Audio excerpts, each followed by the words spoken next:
Today, the House passed the 2019 budget to the Senate. A few of the highlights in there. First of all, we invested more money, almost $4 billion in K-12 education has ever been invested in state history. Followed the governor's lead, invested in prioritizing roads and bridges in the state by the first time in history directing $100 million in general revenue to those projects. We also made a priority of the workforce development projects that we have prioritized in the House. The governor's prioritizing his state of the state with $18.5 million of funding specifically for the Fast Track program. And then finally, I also wanted to highlight the $19 million in money that we directed towards the Missouri Excel program. These are just a few of the highlights in the budget, and with that, I'm most excited that we sent what we believe to be a fiscally responsible and conservative budget to the Senate. And with that, I'm going to turn it over to the budget chair. Good afternoon. I feel like I'm a little talked out after this week, so we'll launch into a long speech, but happy to answer any questions anyone might have. The leaders in the Senate, we talked to them a little while back, and they said on the transportation plan that they are hopeful that it will land somewhere in the middle, which we didn't really understand how that might be. But these are maybe smaller bonding.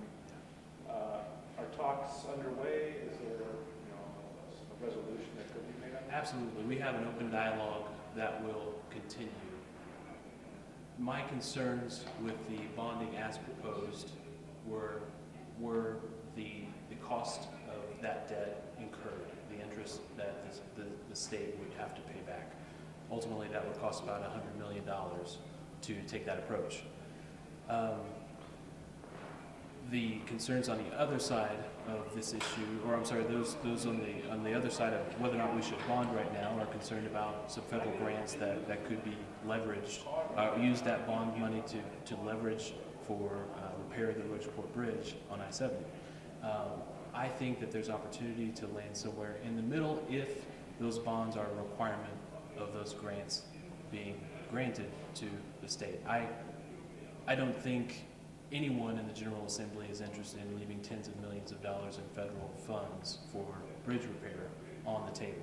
So if we determine that we need to find some sort of compromise there that would enable us to fix that bridge using a whole lot of federal dollars, I'm certainly all ears. In the meantime, I've said this in the past, I'll say it again, I'm very concerned about taking on additional debt and managing the size of that debt going forward and the cost thereby.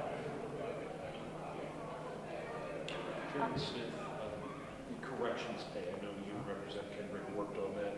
I believe you said $8 million, I want to clarify ballpark, and would that be across the board for the corrections officers? Yeah, I believe that is right, approximately $8 million, and I've seen a lot of numbers today, so I hate to be quoted on specific dollar amounts without having that reference, but yeah, that is approximate. So there was a base increase, and then there was a pay plan that would incentivize or reward longevity with the department. So for every X years you went back, you would be paid a little bit more, and we were able to fund that in the House version of the budget. Why not more money for historically black colleges and universities in the state? Well, the only university that received a core increase was Missouri State in Springfield. They are last on the list of appropriations for full-time enrollees in the state of Missouri. What we did was take them from dead last to halfway between next to last and dead last. So they are still, despite the $4.6 million that we put into their core, they are still dead last when it comes to that metric of appropriations per full-time enrollee. So your question isn't entirely fair. We didn't add to the cores of any of the other 12 universities in the state. Only one, and it's the last in line when it comes to state appropriations. So for the same reason, we simply just could not afford to add to the cores of all those universities. And keep in mind that when you increase core funding, that is a decision, a long-term decision, because you're generally expected to redo that every year. And unless you go back to cut cores, you'll never be able to undo that. So it's not as easy as one-time money here or there. It's a long-term decision. So the decision was made to try to bring Missouri State up to closer to some of the others, all of the other schools in the state, and it had nothing to do with the racial makeup of any of these universities. And frankly, it's a shame that that we talk about it in those types of in that context, in my opinion. The budget still, or the revenue is still lagging. It seems to be trending in the right direction, but the Senate said that they're keeping an eye on that as they put together their spending plan. Have you got a contingency plan if the Senate says, well, we're not going to have enough money to do X, Y, and Z? Have you plotted that out yet? We spent a lot of time in my office and as a committee trying to game out different scenarios and looking for ways that we could have a little more control over the outcome in light of our revenue concerns. Have some things in mind. There's obviously some things that you would consider not to be most core functions of government in the budget as they speak, and we, I have some things in mind that I might look to cut if it came to it, but frankly, that's not the decision or the decision that the House was given the luxury of making at this time. Because of the chronology of this process, we passed the budget out of the House today. We need to get over to the Senate to allow them ample time to go through their process. They will have the more perfect information as this goes along, and it's particularly around April 15th, what revenue looks like after that. If they are able to pivot or make any changes based on revenue at that time, they have that advantage where we don't at this time. So the decision was made to rely on the process. We budget based on the consensus revenue estimate. We go through that process. We've had the budget for a couple months now. To try to gaze into the future, the crystal ball, is just really not an option that we have. And if the Senate needs to make changes based on realities of revenue at that time, we'll go to conference and we'll look at that. And ultimately, as you know, on the back end of this process, the governor has the ability to balance the budget through making withholds. So there are a series of checks and balances along the way that will continue to be relevant in this situation. That's a non-budget question. Are you aware of how many people have filed at this point, if it's fewer than last year? Last I heard, there were about 100,000 filings fewer than where we were at that point last year. This was late last week, I believe it was. So we've seen some trends that are continuing to point towards that withholding issue being the reason that revenue is behind, and that is those fewer filings that I mentioned.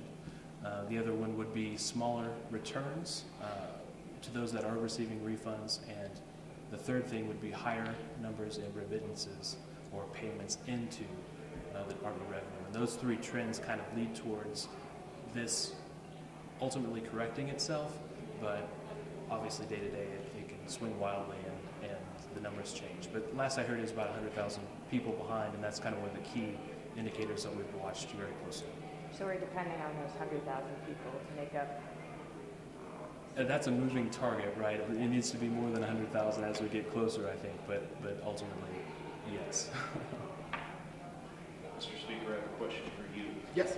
Representative Franks called you out on the floor today. I'm paraphrasing, but he said something about you told him you would have us back on summer jobs, and he said you did not. Do you know what he's referring to, and is there any chance that money would be put back into the Senate? You made reference to that as well. Well, first of all, in regards to Representative Franks, last summer there was a story about Representative Franks, and has been my habit since I've gotten elected. When a member of the House goes through some problems, I call them, I check on them, I make sure they're doing okay. We never discussed the budget at the time. I just called him, I said I'd heard about the story, I asked if he was doing okay. Earlier this week, when we perfected the budget, he offered his amendment. There was a voice vote, and it was my determination that there was more no's than yeses, but I also gave him the opportunity to call for a roll call, and then when the roll call came in, the amendment still failed.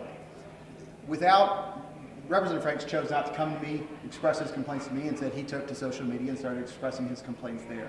As far as I know, Representative Franks and I have always had a good relationship. I gave him the chairmanship of the Urban Issues Committee. I've sent bills to his committee. I gave him a letter if he wanted to draft a House committee bill. I've done everything I can do to work with him during this legislative session. I'm disappointed he never once came to me, and I'm also disappointed that he questioned my motives on the floor. Representative Franks, one thing he is known for when he speaks on the floor is saying how much he respects the members that he talks to. And so it's disappointing that he never took the time to come to me and ask me personally about why I voted against his amendment. Instead, he engaged in some theater on the floor. If he would have come to me, I would have said that I spoke to my budget chair about the amount that we were looking at, the $4 million that we appropriated, which is more than that program has utilized in the past 2 years, and I thought it was abundantly fair what we did. And so that's my position, and if Representative Franks would ever like to call me or reach out to me directly, I'm more than happy to talk to him. The Senate today passed 2 proposals that would change the impeachment process, including narrowing what would be grounds for impeachment to only corruption or crimes in office. Is that something that you would support? Frankly, I've not read that bill, and when we get it, we'll take a look at it and we'll consider it in due time. A federal judge has ruled that Arkansas and Kentucky can't do their Medicaid work requirements. In Idaho and Iowa, legislative leaders immediately said, okay, we're not going to deal with that issue this year until that gets resolved. Do you see that issue pulling back on that? I've not had an opportunity to, frankly, it's the first time I'd even heard about the judge's ruling. I presume it's been in the last day or two, and as you probably expect, we've been a little bit busy with the budget this week. Do you support the amended Title IX bill that we passed out of the Judiciary Committee? We're still reviewing the amendments that were made to it. Obviously, it was significantly changed during that period of time. The Rules Committee, I believe, voted out either right before, right after spring break, and I'm still working through that. Thanks, everybody. Just generally speaking, though, do you support any changes to the